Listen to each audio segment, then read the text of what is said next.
Perkenalkan, nama saya Tuhan Pendapatan Simarimala MPD. Saya merupakan salah satu dosen di program studi Pendidikan Pancasila dan Pewarnaan, jurusan Pendidikan Ilmu Pengetahuan Sosial, Fakultas Keguruan dan Ilmu Pendidikan, Universitas Jambi.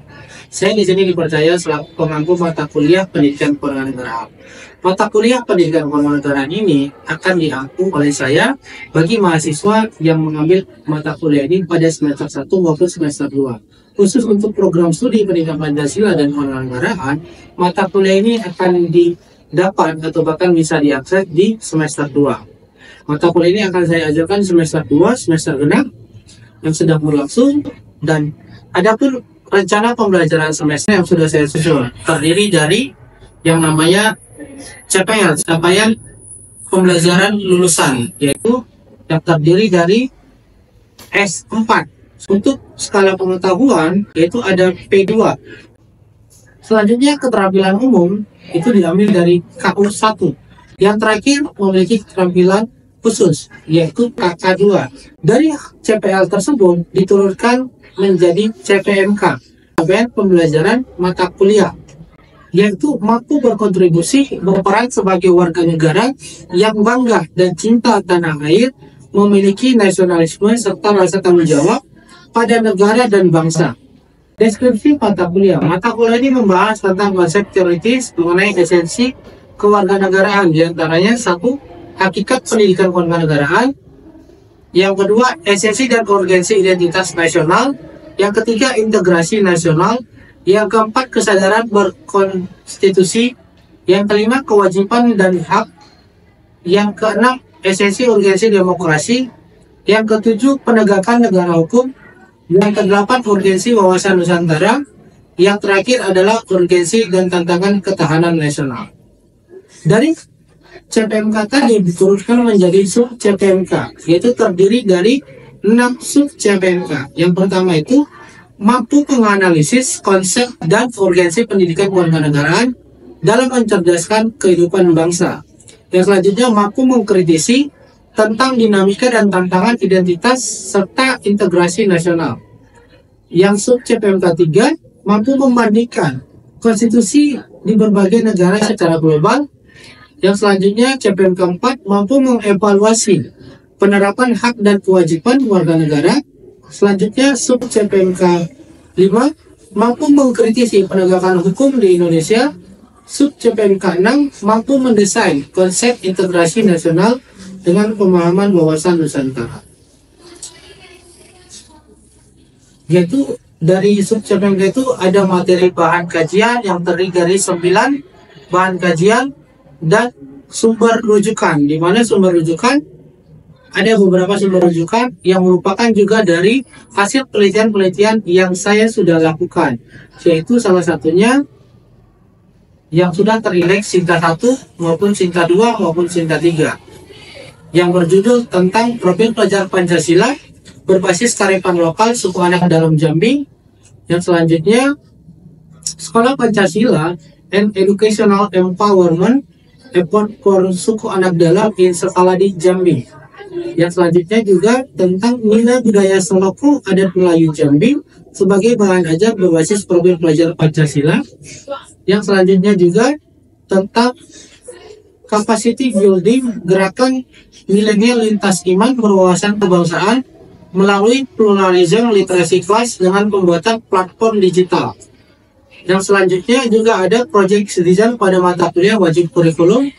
Yang selanjutnya juga tentang analisis sikap nasionalisme mahasiswa pendidikan bahasa Inggris di ruang 1 FKIP Unja angkatan 2020. Ini merupakan hasil kolaborasi penelitian dengan mahasiswa bimbingan skripsi.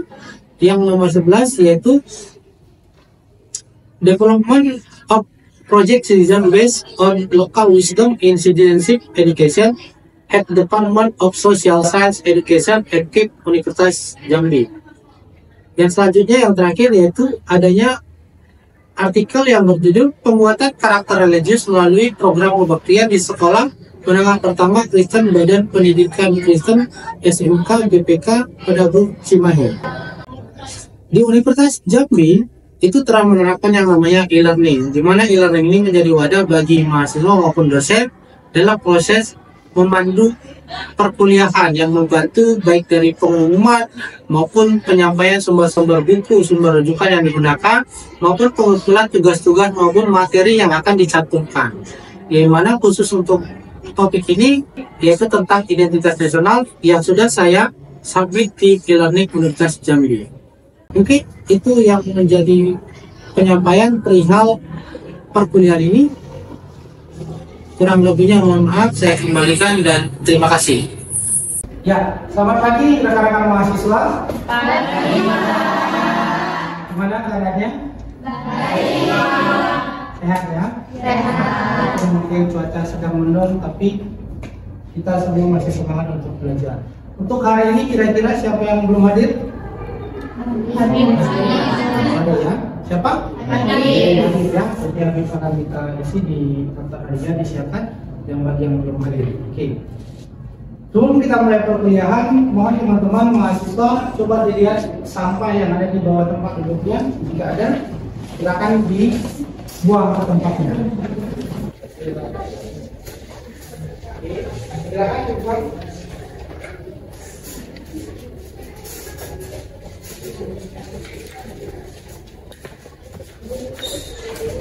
Terima kasih teman-teman mahasiswa sudah menjaga kebersihan kelasnya, karena kebersihan kelas ini bagian dari budaya kita bangsa Indonesia. Sebelum kita mulai juga ada baiknya kita berdoa. Karena itu mari kita berdoa menurut agama dan kepercayaan kita masing-masing. Doa dimulai.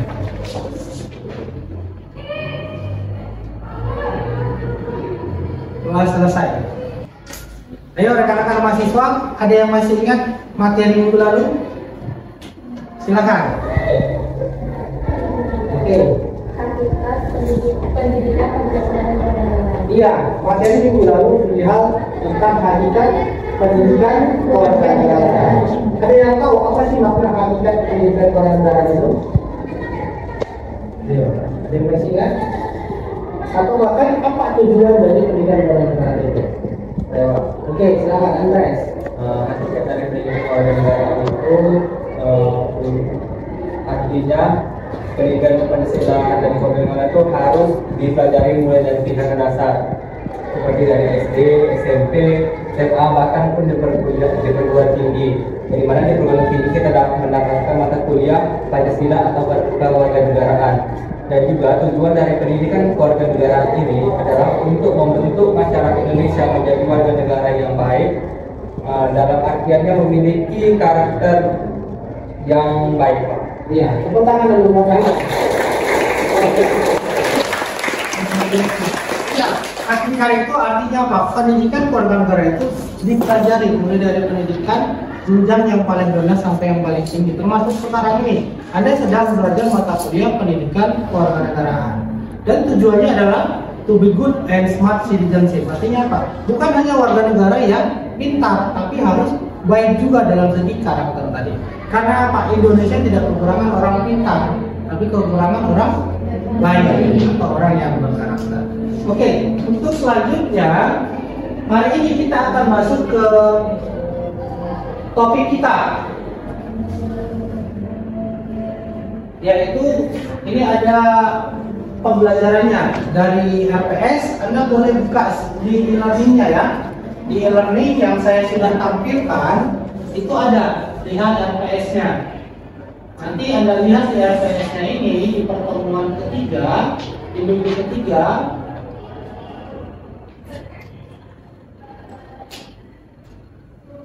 Ya, itu akan membahas tentang mampu mengkritisi tentang dinamika dan tantangan identitas nasional.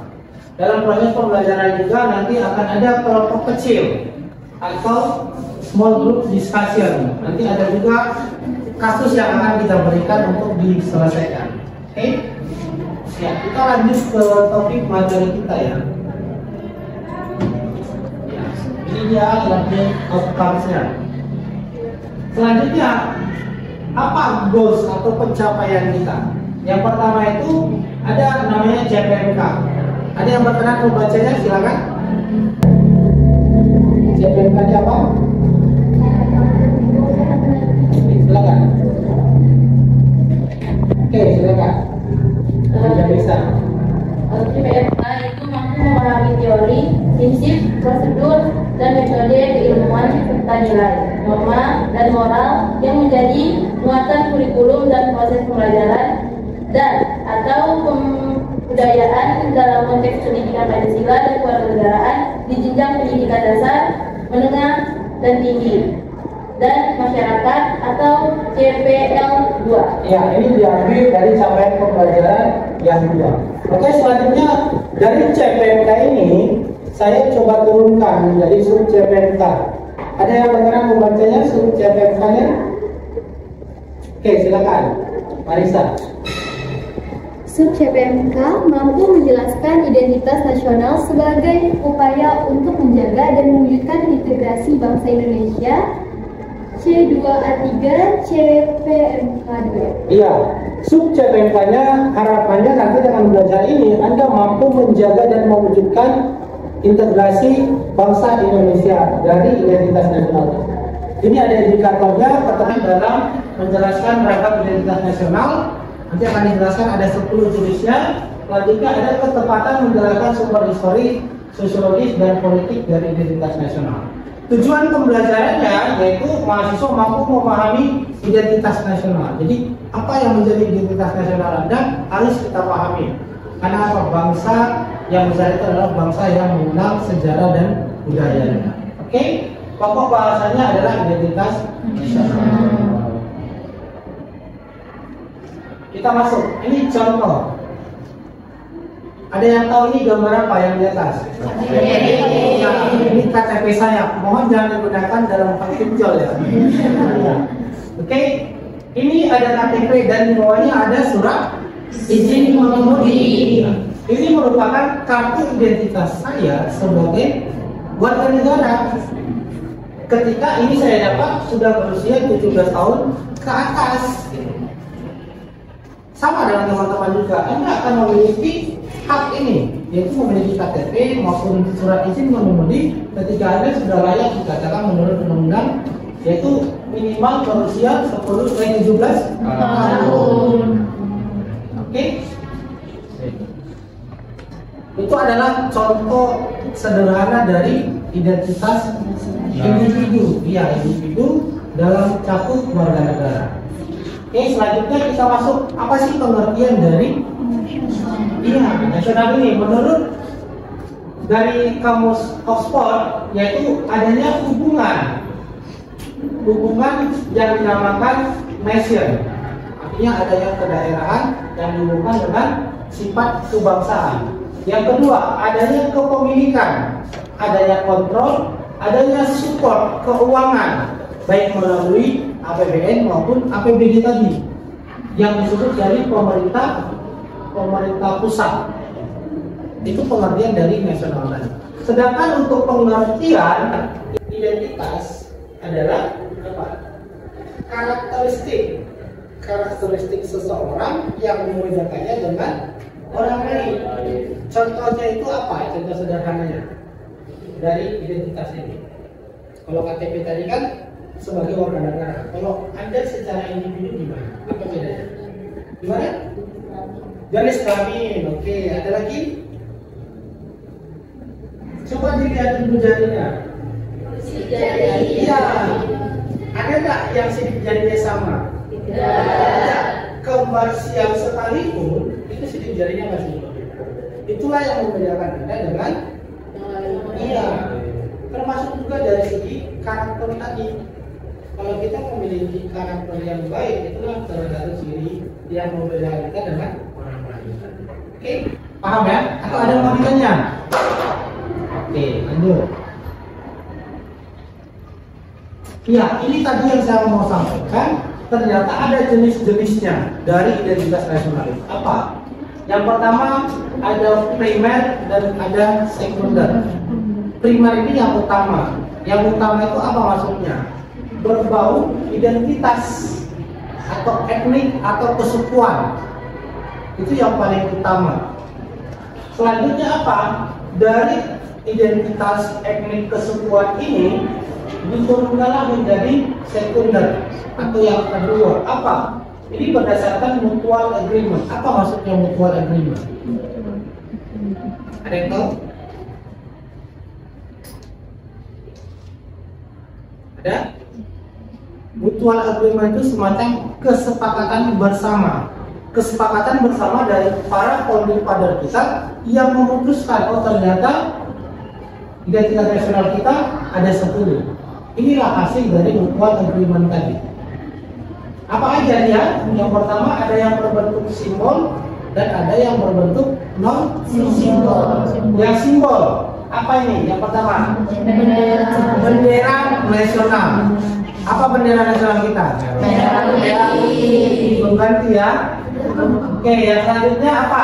Bahasa Indonesia. Selanjutnya Garuda. Selanjutnya lagu kebangsaan Indonesia Raya.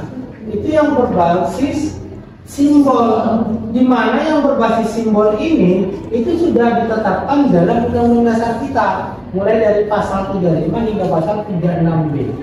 Jadi kemungkinan besar ini akan sulit untuk berubah, walaupun tidak mungkin. Apa namanya? Ada kemungkinan gitu. Oke. Namun yang berbentuk non fisik apa itu?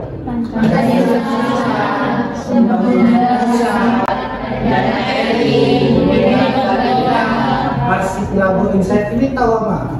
Wawasan kebangsaan, wawasan Nusantara, dan yang terakhir adalah kebudayaan. Jadi inilah ada 10 jenis dari identitas nasional yang diputuskan berdasarkan mutual agreement atau kesepakatan bersama para founding father kita. Oke, selanjutnya akan bahas tentang elemen dari identitas nasional. Ternyata ada elemennya, yaitu yang pertama fundamental atau identity. Ini maksudnya apa? Apa identitas yang fundamental kita? Yaitu dasar negara kita. Apa itu? Pancasila. Ini yang termasuk ke dalam fundamental atau ideal identity kita. Yang selanjutnya apa? Instrumental identity kita. Itu pendukung dari Pancasila tadi. Ada apa? Ini. Ada Undang-Undang Dasar, ada NKRI, ada Bhinneka Tunggal Ika, dan ada aspirator saya tentang itulah yang dimaksud dari pendukung dari fundamental tadi, yaitu instrumental identity. Selanjutnya adalah bangsa kita adalah bangsa yang mengenal agama. Sila pertama bunyinya apa? Esa. Maka tidak ada tempat di negara kita bagi orang ateis. Atau ada yang ateis di sini? Ada ya? Oke, karena tadi sudah kita mulai dengan berdoa. Baru social culture identity. Ini social culture artinya hubungan di antara masyarakat. Bisa seperti gotong royong, musyawarah, ataupun melupakan. Oke, selanjutnya natural identity. Ini semacam kebudayaan kita. Contoh dari segi apa? Budaya Kerinci apa? Kenurisko. Dari segi Melayu apa? Kompangan contohnya. Dari segi apa? Batak apa artinya? Tortor, kira-kira seperti itu. Itu harus kita pahami. Oke. Selanjutnya ini ada beberapa literatur yang bisa Anda gunakan untuk mempelajari lebih dalam tentang identitas nasional. Selanjutnya, ini ada video menarik tentang suku anak dalam Jambi. Nanti dari video ini coba Anda analisis apa-apa saja yang menjadi permasalahan dalam suku anak dalam yang dialami, yang dihubungkan dengan kebudayaannya, identitasnya, atau bahkan adat istiadatnya, atau hal apa yang menyangkut di dalam video tersebut. Oke, kita putar ya videonya ya.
Baik, demikian video permasalahan yang boleh saya munculkan untuk kelas ini.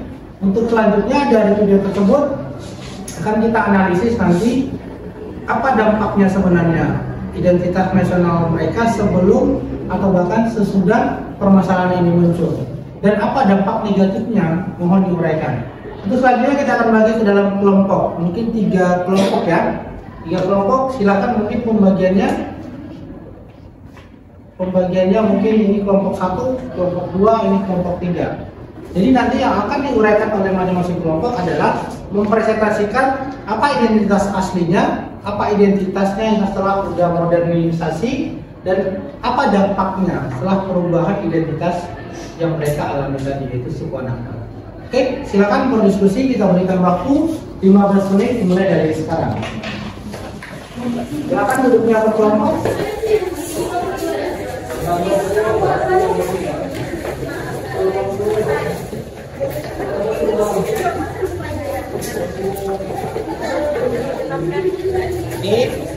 Iya, jadi nanti akan diuraikan sebenarnya identitas asli mereka. Terus apa?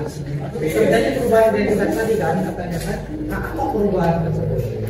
Selanjutnya ada dampaknya. Iya.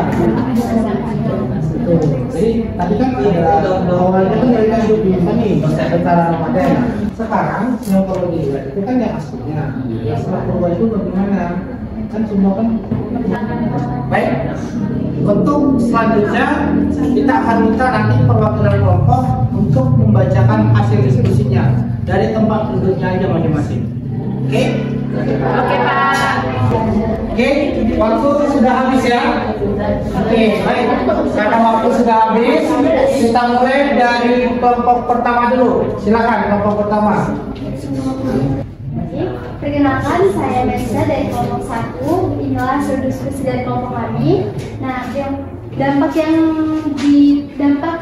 dari permasalahan tadi adalah dampak negatif karena SAD tersebut tidak mendapatkan tempat tinggal ataupun makanan yang layak karena sudah dijadikan lahan sawit oleh warga setempat ataupun pemerintah setempat. Sekian, terima kasih. Oke, baik. Tepuk tangan buat kelompok kami. Ada yang mau disanggah atau dibantah? Tidak ada? Oke, lanjut kelompok 2, silakan. Tunjukkan pesonamu.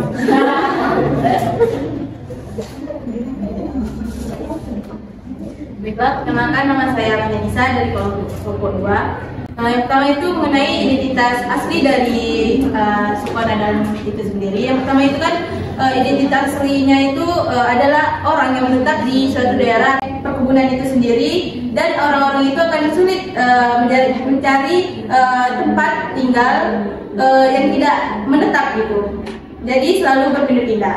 Sekian dari kelompok 2. Terima kasih. Oke, baik. Tepuk tangan kelompok 1, kelompok 3 ada yang mau ditambahkan atau bahkan disanggah? Tidak ada. Oke, silakan. Terakhir, kelompok 3. Semoga happy ending. Silakan. Baik, saya Sylvia Situmora, perwakilan dari kelompok 3. Saya ingin memaparkan hasil dari diskusi kami. Itu salah satunya bisa kita lihat bahwa sungai-sungai yang ada di hutan suku Nadalam tertinggal itu telah dicemari oleh pupuk-pupuk ataupun pestisida dari sawit-sawit yang telah disebabkan oleh pemerintah ataupun warga-warga lain, yang dimana sungai itu merupakan salah satu sumber kehidupan dari dari suku anak dalam. Karena telah dicemari, suku anak dalam kehilangan sumber kehidupan mereka. Cukup sekian, terima kasih.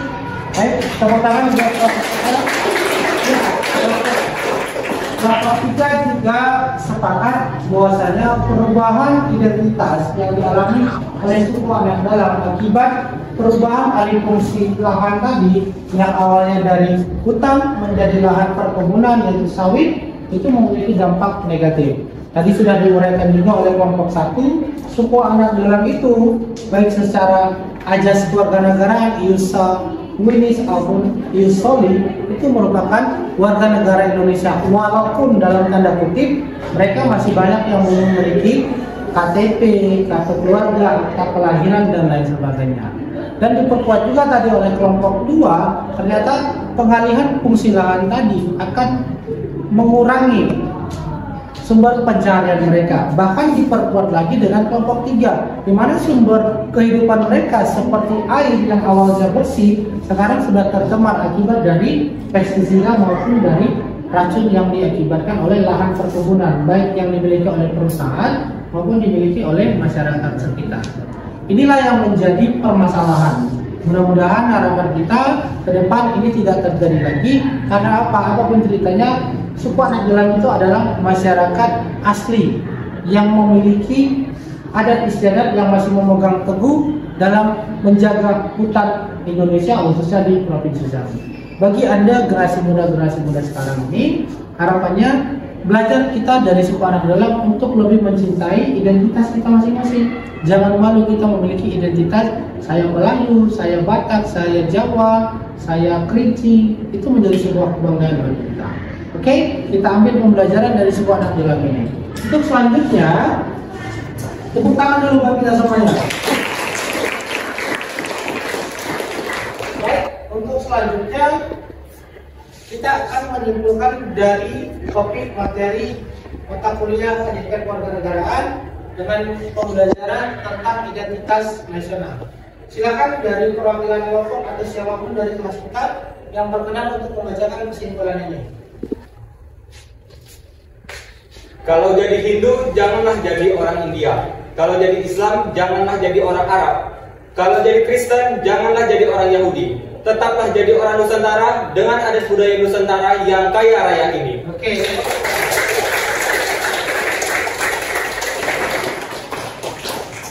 Hal ini merupakan kesimpulan dari topik pembelajaran kita hari ini tentang identitas nasional. Ini dicetuskan oleh presiden pertama kita atau pemimpin kita, yaitu Bapak Insinyur Soekarno, yang mengatakan kita harus menjaga dan bangga menjadi bangsa Indonesia. Oke, untuk selanjutnya minggu depan pertemuan kita akan membahas tentang integrasi nasional. Untuk tugasnya sudah ada di e-learning saya tampilkan. E-learning tampilkan perihal tugasnya. Nanti Anda bisa mengerjakannya dan timeline pengerjaannya sudah ada di e-learning. Silakan disambut masing-masing. Mohon tidak menggunakan aplikasi AI. Jadi gunakanlah hasil pemikiran sendiri, karena sekarang ini apa? Dampak yang diakibatkan oleh penggunaan AI secara terus-menerus adalah apa? Pembusukan otak. Oleh karena itu mari kita gunakan agar kita semakin mengasah kecerdasan kita. Oke, itu mungkin yang bisa saya sampaikan, kurang lebihnya mohon maaf karena kita sudah selesai. Mudah-mudahan topik pembelajaran ini dapat kita terapkan dalam kehidupan sehari-hari. Sekian dan terima kasih. Mohon maaf jika saya salah ada kata, salah perkataan. Selamat proses perkuliahan. Saya ucapkan selamat pagi. Terima kasih.